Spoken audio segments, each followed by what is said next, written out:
Today we're going to be taking a look at a new World War II game, Wego Ww2 Stalingrad. For those of you that enjoy hex-based games and operational level war games, and particularly for those interested in the conflict at Stalingrad, this is the game for you. As you can see, you've got numerous different options: computer opponent, hot seat, and of course, you can go for the good old-fashioned Wego multiplayer, where the game got its namesake. But we're going to actually face the Soviets here in a regular battle. Now, of course, the game focuses exclusively on the Battle of Stalingrad, but all sorts of parts in the battle from the very beginning to the very end. Of course, you can select between Axis and Allies. You can also turn Fog of War on or have AI control on. And over here, if you'd like, you can instead play a campaign and skip the scenarios altogether, going to the very end of the Battle of Stalingrad. Now, before we get started, I would recommend everybody take a look there at the introductory battle, the meeting at Koltenokovo. But today we're going to be playing 6th Army Strikes, just to give you an idea of what to expect when you play this game as the Germans. So without further ado, let's jump in. Now, as you can see, we get a tremendous amount of historical background of the battle itself. You also get, of course, an explanation of the victory conditions. And over here, we've got quite a bit of army information. Of course, this is going to be quite different for whichever side you play. In terms of the actual map, you can zoom all the way out, or you can get real up close and personal to kind of see what's going on throughout the battle. Now, one thing that I think separates this from a lot of other World War II games, it's twofold. So number one, it's the fact that when you're actually doing your turn, you're doing your turn at the same time that the enemy is doing their turn. It's not simply my turn, your turn. So for instance, if we were to take some men and attack the village of Kletskaya over here, as we play through our turn, the Soviets may have also ordered tank divisions or infantry divisions to the Kletskaya region, and those turns are going to resolve at the same time. So of course that leads to some pretty unexpected battles, but it's also quite similar to real combat because, let's face it, you never know what you're going to get. In a lot of strategy games, of course, you do your turn and then the enemy does their turn, so on and so forth. But here, you actually need to do a preparation phase with artillery first, then your men attack, and as all that's going on, the enemy is doing the exact same thing. Now, I am doing the setup phase, and you may wonder why I'm setting things up the way I am. Well, number one, I know that in this battle, there's no way across these rivers without a bridge. And number two, much like Gary Grigsby's War in the East, or a John Tiller game, you need to make sure to keep your HQs close to your men. You need to make sure that they are being resupplied by these HQs at all times. And also, you need to make sure to remember to keep that arty behind your actual attack corps. In this situation, I'm not going to go crazy on movement. If I was actually playing like a full scenario in this game, I would take a lot longer to do this setup phase, but I really just want to give you guys a visualization of kind of what this is like. And if you want, you don't even have to move everybody at once. You could just kind of, or you don't have to move guys individually. You can move everybody at once, just double clicking and doing that. In this case, we're waiting for those guys. They have not yet arrived, so we are waiting for reinforcements. But all this is of course, the preparatory setup phase. So let's do that. I think our setup is ready. Let's end the turn and head over to the Soviet side. Again, you are going to have some reinforcements. We'll worry about those next turn, and we'll start, of course, ordering or making some orders happen here very, very soon. All right, guys. Oh, before I forget, if you look up here, we've also got an air support phase. Now, over time, you might actually get some air support that's going to provide bombing support or close air support. But in this particular battle, all we have are recon planes and a few transport planes. We've also got some intel from our agents behind the lines. So we're going to go ahead and drop that intel there. I'm going to drop this intel over here and drop this intel over here. Now, again, as I mentioned before, depending on the battle you're playing, you might even get some close air support. For this one, we are not quite as lucky. Now, I mentioned before how in this game, operations occur separately, not just in terms of how you're facing the enemy or your turn versus the enemy's turn, which occurs simultaneously, but in terms of your artillery fire. So we're going to go ahead, we're going to select this artillery fire, and we are going to start opening fire on enemy locations. Now, when you see that red star and no actual unit, well, that lets you know that you can't actually see what's there, but there is certainly an enemy unit on that tile. So I'm going to try to prepare these positions as much as possible. But again, one of the epic parts of this game, what we're doing here is we're giving orders essentially to our tanks, and right now I want our armor to bust through. Same with our mechanized divisions. I just kind of want to bust through these areas, get behind those enemy lines. But as we move these men into position, to these new positions, I should say, we're going to be engaging in battle along the way, because the Soviets are going to be moving at the same time, too. But of course, you can approach this much like any other war game. You want to send those troops to a location that they can, of course, take. And in this case, we're trying to overrun the Kletskaya region. Again, I want to be very clear that if I was actually doing a full campaign, I would take a lot longer to make these moves. You should not be moving this quickly. This is just to give you guys kind of an idea of what we're facing and what you're going to be facing as you play the game. Right now, the goal is to just get across those rivers and establish a brand new front line here to approach southwards and attack the victory location over here in Veke Bujinovka, and also to attack the location over here in Dobris. Now, I want to be very clear. This game focuses exclusively on the Battle of Stalingrad.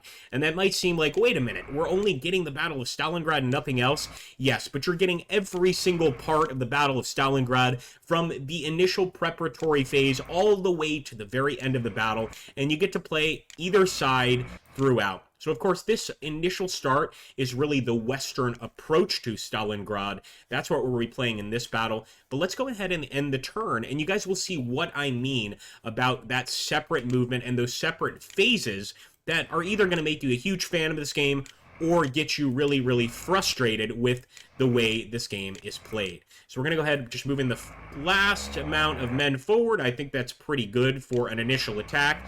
You know what? I'm also going to send some pioneer, and I'm going to send my tanks through. So I am trying to bust through a sort of a spearhead and get past the enemy and then form a new front line here and then move southeast. But of course, you can do this however you want. That's the beauty of operational level war games.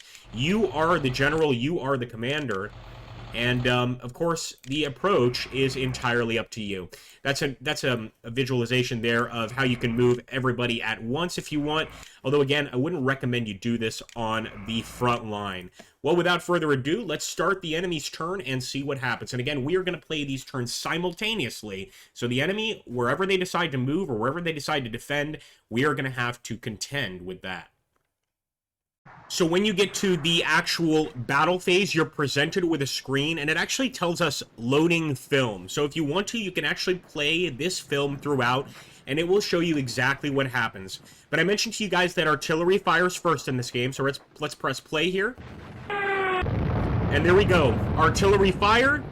Beautiful. So that just shows you the artillery fire stage. If you want to see what's going on at that exact tile, you just right-click, and you'll get a really nice amount of information here. As you can see, the enemy withdrew. 15 men lost out of 726. So we know exactly how many men are lost. And as a matter of fact, we can go over here and get an exact casualty count, as well as even air mission information, how many enemy planes were knocked out versus how many of our planes were knocked out, as well as incoming reinforcements, future withdrawals, and future reinforcements. So a lot of information here for each individual unit, including the airdrop of ammunition, resupply, fuel, just a lot of info here that you wouldn't necessarily get with every single one of these operational level war games. Well, there we go. We've got the preparatory artillery going. Let's continue. There's our ground attack moving through. Oh boy. And of course, if you want to zoom out as this is going on, you can do that. Sort of watch from afar. And not too shabby. Looks like we've overrun a lot of these enemy positions. And that's going to be it. All we have to do now is go ahead and hit next phase. And now we are once again in a phase where we need to determine where to attack, what to attack, etc., etc. That was just really pushing the enemy out, establishing our initial front line. The next is completely up to you. Now, what I'm going to do is I am just going to rush on through, but I want to hold this road. I think it's an important location, so I'm going to put all of my attacks on the enemy here. At the same time, I'll also try to get some artillery fire. We can get a little bit of rocket artillery firing, but a lot of our arty is actually outside of the line of contact. So this just goes to show you have to be extra careful about where you're going to put your arty. And also, you know, you're not going to be able to always fire with your arty. You need to also be moving the thing at the same time to provide fire support. So some turns, you're just going to have to kind of be without artillery for a bit. Now I'm going for a good old attack over here for the HQ, trying to cut that unit off. I'm also going to be trying to get behind some of these other units, but I'll go ahead and engage where I can. There we go. I'm even going to take this tank just to try and overrun that position. It is a Stug, so not exactly something I should be sending against infantry, but really something I should be sending against other tanks. But desperate times call for desperate measures, of course. Here we go. And again, if I was actually playing this, as you can see, you could also do defensive artillery if you're anticipating an attack. So we could do defensive artillery right there as an example. If I was actually playing this, I'd also be focusing a lot on the units back here. For this particular push, I'm not going to bring these guys forward because we're not going through with an entire campaign. But obviously, you want to make sure that you grab your reinforcements and bring them onto the field as well. And check that screen, which is going to tell you exactly when those reinforcements are arriving. Now, another thing I want to touch on before I completely let you guys leave you guys to your own decisions is if you take a look at the little green circles there, you want to take a look at the actual instruction manual that comes along with the game, and there's an actual e-version that you could read yourself on the PC. But as you can see, this represents readiness. The top green circle, the bottom green circle represents strength, and this one over here represents your supply. So if you see that getting yellow or getting red especially, make sure to check your HQs and make sure you're in supply. And if you simply mouse over that HQ, it's going to tell you what units it is supplying, and obviously what units it's being supplied by. But, you know, much like any other strategy game, you're going to want to be aware of those things and, of course, be as careful as possible when engaging in assaults like this.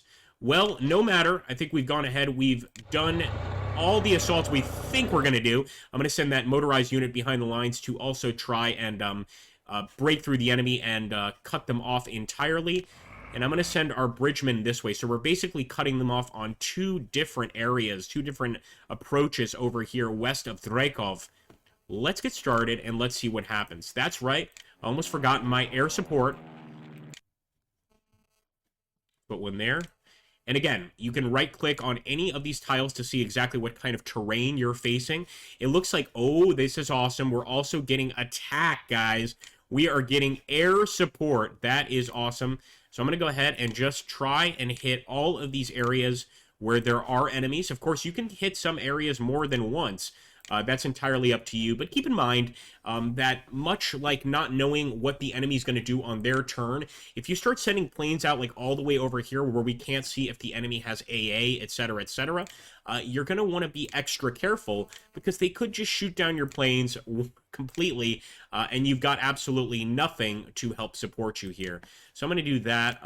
As you can see, the A is attack, S is strike. Not particularly sure of the difference between the two at the moment, but I think that's acceptable for now.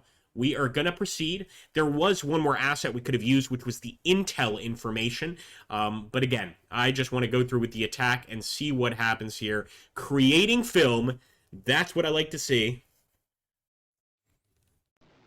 All right, here we go, folks. We're going to play the film. Oh, look at that air assault.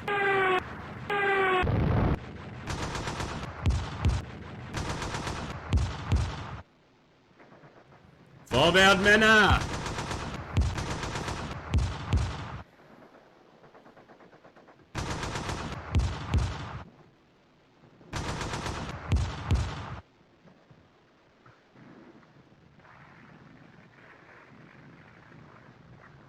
And there we go. Man, a lot occurred during that fighting, and you could see, again, if we just want to get information, we simply right-click. This was actually a counterattack by the enemy, but most of our attacks seem to have gone more or less as planned.